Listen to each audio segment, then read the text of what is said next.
આજે આપણે ધોરણ 9માં સ્વાધ્યાય 5.1 એનો દાખલા નંબર 4 છે શીખવાના છે.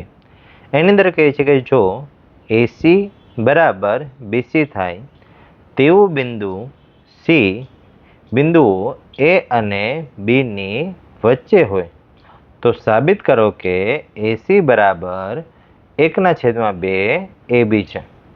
આકૃતિ દોરીને સ્પષ્ટ કરો. એટલે કે સૌથી પહેલાં તો આપણે આકૃતિ દોરીએ એટલે આપણને વધારે સરળતા રહેશે સમજવામાં કે ભાઈ અહીંયા ધારો કે એક આપણને આખો રેખાખંડ આપેલો છે એ અને બી.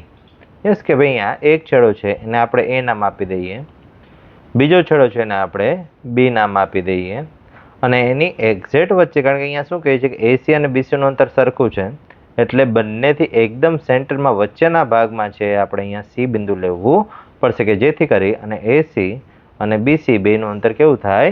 સરખું થાય. તો હવે જો આવું થતું હોય તો આપણે એસી બરાબર 1/2 AB છે એવું આપણે સાબિત કરવાનું છે. તો ચલો હવે એ સાબિત કરીએ. લખીએ ઉકેલમાં આકૃતિ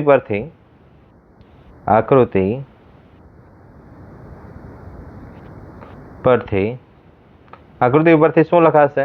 તો કે બે રેખાખંડને ભેગા કરીએ તો આખો એક રેખાખંડ બને છે. જરાક ધ્યાનથી જોઈએ કે ભાઈ એસી પ્લસ બીસી આ બેને ભેગા કરીએ તો આખો રેખાખંડ છે એ બી બને છે. એટલે આકૃતિ પરથી આપણે લખી શકાય કે ભાઈ અહીંયા બે ભાગને જોડતા આખો ભાગ છે એ બને છે.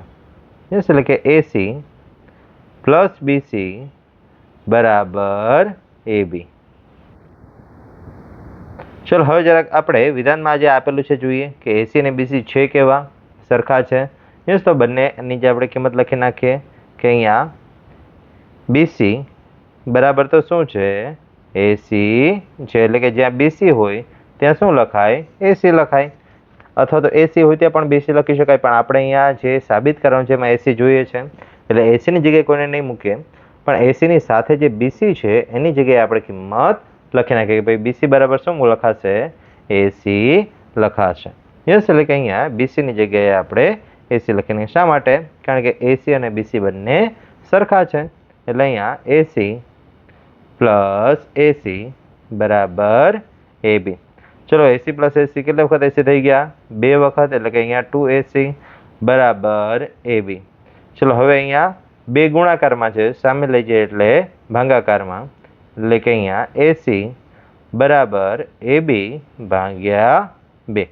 હવે જો 2 છે ભાગાકારમાં છે, અંશમાં કાંઈ નથી એટલે અંશમાં આપણે 1 લખી શકાય, કારણ કે જો કે AB છે પણ ABને આપણે સાઈડમાં જવા દઈએ કે જેથી કરીને આપણે જે સાબિત કરવાનું છે એવું વિધાન થઈ જાય. એટલે કે એસી બરાબર 1/2 AB.